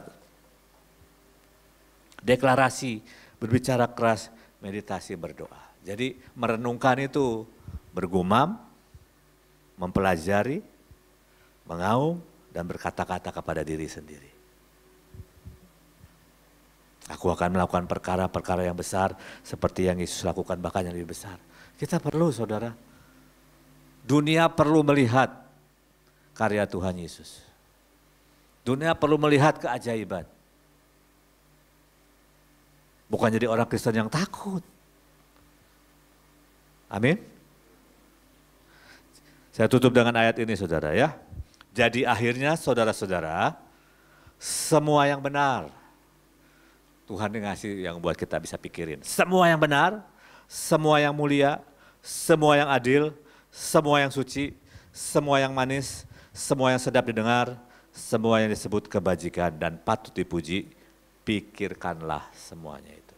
Jadi bukan orang Kristen yang bengong, enggak, yang berpikir dengan benar. Kata berpikir dari kata logizomai, ya. Logizomai itu akar katanya logos, artinya memperhitungkan, memiliki kekuatan atau bobot. Pikiran kita ini harus berbobot, saudara, ya. Memperhitungkan semua alasan, mempertimbangkan, merenungkan, menilai untuk menentukan, berhubungan dengan realitas logizoma itu. Artinya begini, kalau saya bilang sama Pak Iskandar di kantong saya ada 100.000. Maka kalau logizoma itu artinya di kantong saya ada 100.000.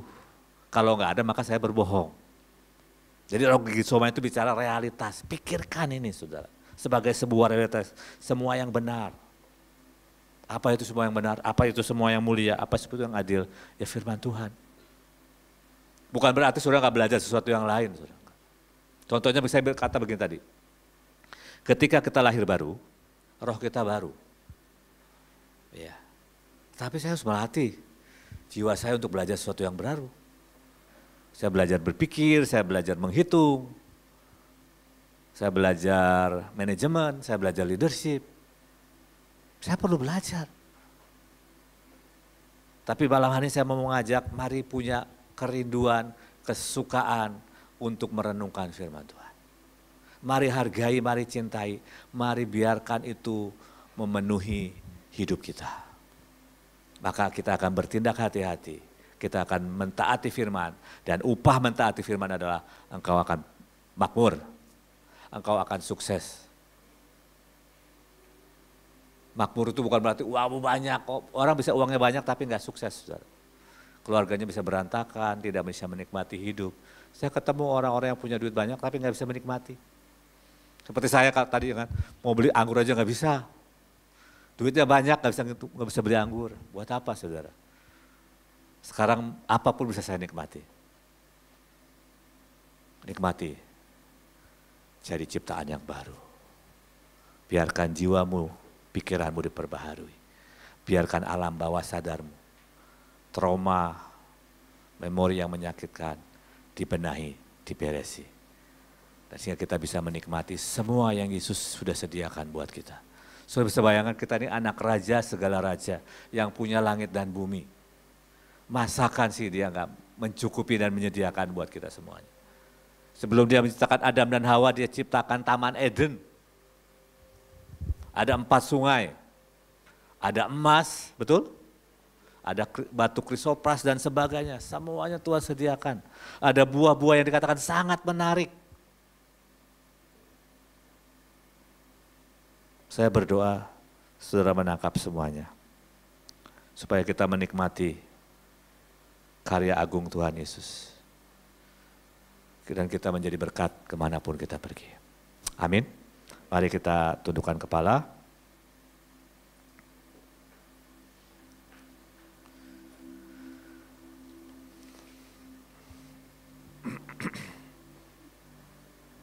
Tuhan, terima kasih buat malam hari ini. Seberapa yang Bapak Ibu ingat hal-hal dalam memorimu, alam bawah sadarmu, masa kecilmu, atau masa remaja, pemuda, atau hal-hal yang engkau tahu itu sangat menghambat di hidupmu. Malam hari ini kita akan bereskan bersama-sama. Kita bawa ke hadapan Tuhan. Biarkan musik, song leader, singer, nyanyikan dengan lembut basuh aku di dalam darahmu. Dan setiap saudara berurusan, berperkara dengan Tuhan. Yesaya 1 ayat 18 Tuhan berkata, marilah kita berperkara. Kata berperkara ini bukan bicara sidang, bukan. Bicara biarkan dibenahi, biarkan diperbaiki, biarkan dibenarkan. Nah, kalaupun kesalahanmu seperti dosa, ke merah kermisis sekalipun akan jadi putih seperti salju Tuhan kata.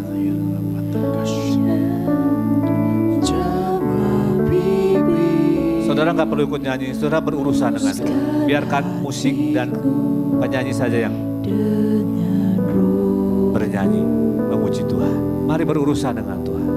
Ambil waktu ini untuk membenahi trauma, kesakitan, ketakutan mungkin, bahkan mungkin kesalahan, supaya terjadi pemutihan. Dan kita bisa memasuki hari-hari di depan dengan kemenangan, dengan keajaiban.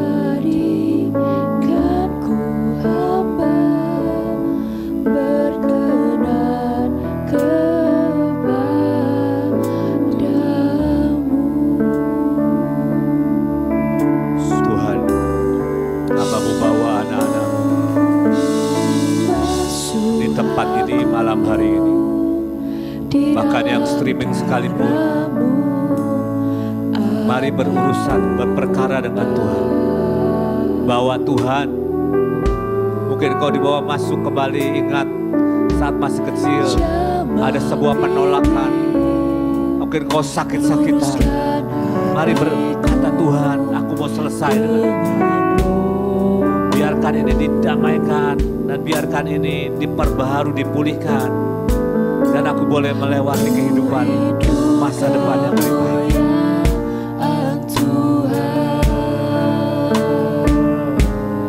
Mungkin ada mental block di hidupmu. Mungkin ada kegagalan yang kau bawa terus. Mungkin ada sesuatu bahkan kau tidak tahu kenapa. Bawa kepada Imam Besar Agung. Tuhan, aku bawa dan perhadapkan ini kepadamu. Mungkin ada sesuatu yang menghantui engkau seperti menghantui saya selama ini. Dan saya berkata kepada Tuhan, Tuhan cabut itu.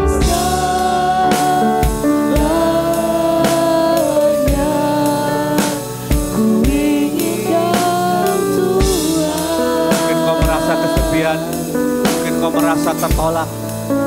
Mari bereskan malam hari ini.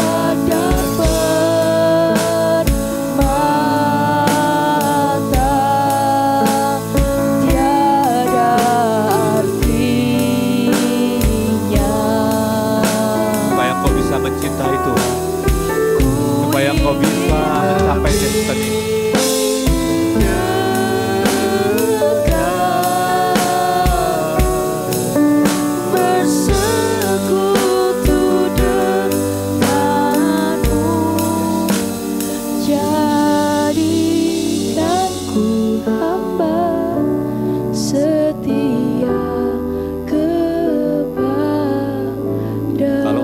Saudara, malam hari ini kau tahu, kau diingatkan tentang trauma masa kecilmu.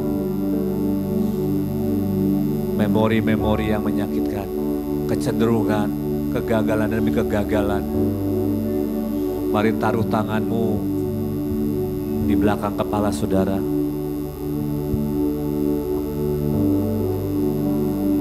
Mari ikuti doa saya. Tuhan Yesus, Imam Besar Agung kami, malam hari ini, Tuhan, aku bawa trauma, inner child memory, semua yang menyakitkan, bahkan hal yang kami tidak ketahui, Tuhan. Kami mau disembuhkan, kami mau dipulihkan, supaya kami bisa berfungsi maksimal, supaya kami bisa menikmati. Pikiran kami diperbaharui, jiwa kami dipulihkan, sehingga yang di roh, potensi yang kau taruh, itu bisa termanifestasi, karena jiwa kami disembuhkan. Terima kasih Tuhan, dalam nama Tuhan Yesus. Amin, amin, amin. Terima kasih, Tuhan berkati.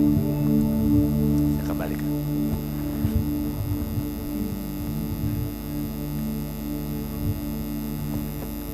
Terima kasih Pak Luki yang memberkati kita dengan kebenaran firman Tuhan. Saya percaya Bapak Ibu kita diberkati semua ya. Ini membuat kita mengerti lebih jauh lagi tentang siapa kita gitu ya. Dan siapa kita juga di dalam Tuhan. Dan saya percaya Bapak Ibu kita perlu memang merenungkan firman Tuhan. Karena dikatakan begini, firman Tuhan itu adalah terang buat kita, buat manusia.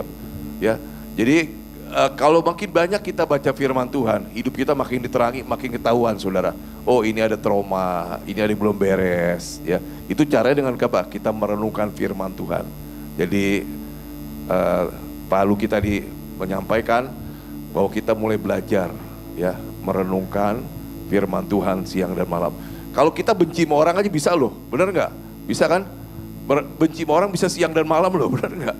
Benar nggak? Kalau kita khawatir bisa siang dan malam, benar nggak? Lagi tiba-tiba kerja, tiba-tiba kekhawatiran muncul lagi. Kenapa? Saya pikir kenapa kita nggak bisa membuat itu kekhawatiran, ketakutan kita ganti jadi firman Tuhan.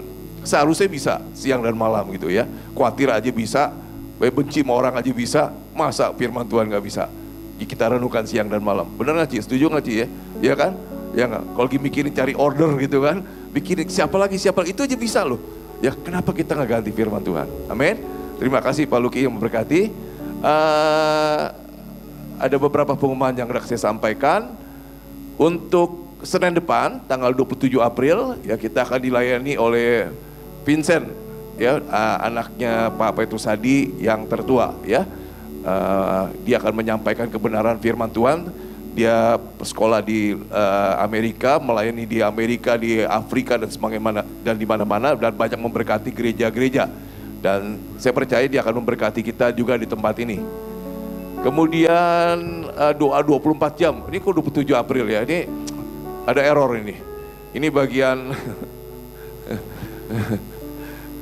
oh kelihatannya perlu baca firman Tuhan siang dan malam ini kelihatannya. Udah 2 minggu sebabnya, 2 minggu. Doa 24 jam tanggal hari Kamis tanggal 23 September ya bagian kita Kota Tegal ya. Saya percaya Bapak Ibu yang telah mengisi jadwal masih banyak yang perlu kita doakan ya, sampai sungguh-sungguh kemuliaan Tuhan turun atas hidup kita, kota kita, bahkan bangsa kita. Amin. Shalom Bapak Ibu, saudara-saudari sekalian. Kita dari Youth Explosion Galilea. Kita minggu ini hari Jumat kita ada ibadah khusus di tanggal 24 September 2021 jam 6 sore. Kita temanya kali ini adalah Olympics dan motonya adalah Together from Victory to Victory. Jadi ini bukan ibadah biasa kayak kita datang terus kita nyembah terus ada pembicara, tapi ini ibadah sekaligus buat kita keakraban. Jadi nanti ada banyak games menarik, akan ada hadiah menarik, tapi juga nggak lupa ada juga penyembahan dan pujian buat Tuhan dan ada firman-Nya juga. Tapi kita jamin ini bakal seru banget. Jadi buat Bapak Ibu yang punya saudara atau punya anak, boleh banget diajak ke acara ini, dijamin pasti nggak bakal nyesel dan dijamin pasti ketagihan buat datang ke acara Youth di tempat ini. Gitu aja dari Youth. Jangan lupa tanggal 24 September jam 6 sore di tempat ini, acaranya pasti menarik banget. Jadi harus datang ya teman-teman. Sekian, terima kasih. Ya, kita berikan persembahan untuk pekerjaan Tuhan di tempat ini.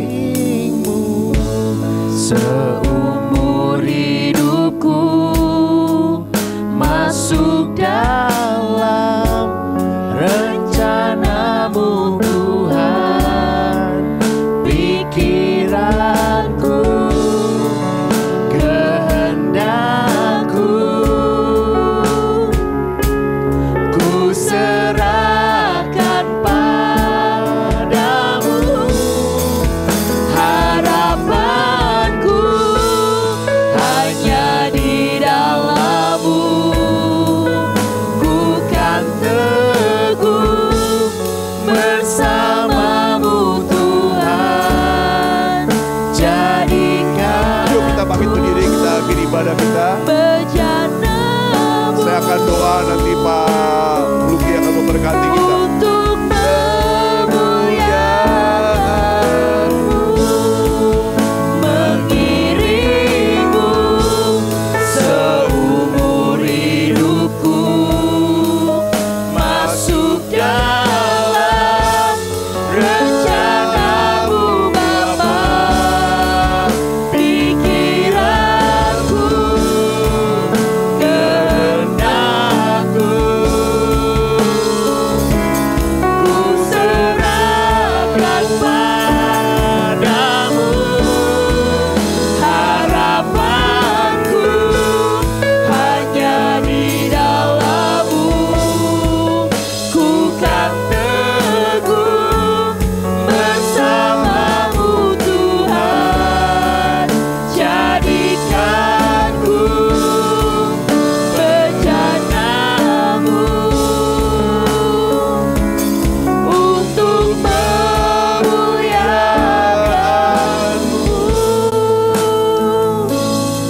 Tuhan, kami sadar untuk kami menjadi bejana-Mu yang bisa Engkau pakai secara luar biasa. Perlu ada pemberesan-pemberesan di dalam alam pikiran bawah sadar kami, Tuhan. Tuhan, mari kami minta Tuhan Yesus, biar Engkau terus kerjakan di dalam hidup kami, di dalam pikiran bawah sadar kami, di dalam memori kami, agar sungguh-sungguh Tuhan, yang ilahi benar-benar boleh keluar dari kehidupan kami. Roh kami benar-benar menguasai jiwa kami dan menguasai tubuh kami, sehingga sungguh-sungguh kami boleh menjadi bejana-Mu yang layak Kau pakai untuk menerima anggur-Mu yang baru, yang setiap hari yang Kau curahkan kepada kami. Terima kasih Tuhan, terima kasih Tuhan. Kami juga sepakat berdoa untuk bangsa dan negara kami, Indonesia. Kami percaya Tuhan, bahwa Engkau tetap melindungi, menjagai bangsa kami. Ada benteng darah-Mu, benteng berapi yang daripada Engkau ya Tuhan, yang terus Tuhan melingkupi bangsa dan negara kami. Terima kasih Tuhan, kami juga percaya hikmat yang daripada-Mu, kuasa yang daripada-Mu tetap menguasai para pemimpin-pemimpin negara dan bangsa ini Tuhan, sehingga semua berjalan di dalam rancangan-Mu Tuhan. Terima kasih Tuhan, kami juga berdoa untuk kota kami, di mana Kau tempatkan kami. Kami percaya Tuhan, juga kota kami di dalam kendali-Mu, di dalam perlindungan-Mu sendiri, dan hikmat yang daripada-Mu yang menguasai para pemimpin-pemimpin kota ini, sehingga setiap keputusan yang diambil hanyalah keputusan yang daripada-Mu sendiri Tuhan. Terima kasih Tuhan, terima kasih. Kami juga mengucap syukur Engkau memberi kesehatan buat kami semua Tuhan. Semua sakit penyakit kami percaya sudah dikalahkan oleh bilur-bilur-Mu Tuhan. Kami terima kesembuhan yang daripada-Mu. Kami juga terima hidup berkelimpahan yang daripada-Mu. Kami ajar kami untuk terus mempercayai firman-Mu. Ajari kami untuk kami memenuhi hidup kami dengan firman-Mu Tuhan setiap hari. Terima kasih Tuhan, terima kasih. Kalau sebentar kami akan pulang, kami akan terima berkat yang daripada-Mu. Ya, sebelum kita terima berkat, saya mau baca sedikit, saudara. Siapa di sini yang berumur 65 tahun ke bawah? Nah, saudara menurut WHO masih youth. Ya. Ya, ini saya, jadi 17 tahun ke bawah itu anak-anak di bawah umur, 18 sampai 65 tahun pemuda, 66 sampai 79 setengah baya. 80 sampai 99 tahun baru jadi orang tua. Jadi yang 65 tahun ke bawah boleh ikut, masih youth loh saudara. Oke, mari kita terima berkat yang terbaik. Bapak, terima kasih, biarkan sepanjang seminggu ini Tuhan, Kau bawa kami dalam pemulihan demi pemulihan, supaya setiap destiny yang ajaib dalam hidup kami mulai termanifestasi. Hamba-Mu tahu ada banyak yang ajaib di tempat ini Tuhan. Tolongi ya Roh Kudus, ingatkan kami untuk hal-hal yang perlu kami bereskan, supaya kami selesai dengan masa lalu kami, dan kami mulai memasuki masa-masa yang ajaib di depan. Amin. Tuhan, sepanjang seminggu ini bangkitkan terus kecintaan akan firman. Amin. Biar kami menjadi orang yang merenungkan, menyukai firman, dan kami menjadi pelaku firman, dan kami menjadi orang yang berhasil karena itu janji-Mu. Tuhan, terima kasih. Biarkan hati kami selalu dengan passion. Yes. Biar hati kami penuh dengan gelora, ekstravagan cinta yang Kau punyai. Itu mengalir dalam hidup kami. Persekutuan yang intim dengan Roh-Mu, anugerah yang sempurna dari Tuhan Yesus Kristus. Kemanapun anak-anak-Mu pergi, dalam rumah tangga, dalam pekerjaan, dalam pelayanan, Tuhan, kami mau berjalan bersama-Mu. Karena tidak ada yang lebih indah, tidak ada yang lebih ajaib selain menyatu dengan Engkau lebih lagi. Karena itu kerinduan hati-Mu Tuhan. Kami terima anugerah, kami terima kemurahan, kami terima kasih setia-Mu, kami terima urapan yang baru, kami terima kemampuan yang ajaib dan berkat yang melimpah di hari-hari Sukot ini Tuhan. Biar kami terima tuayan-tuayan yang terbaik. Di dalam nama Tuhan Yesus, semua yang diberkati Tuhan berkata, amin, amin.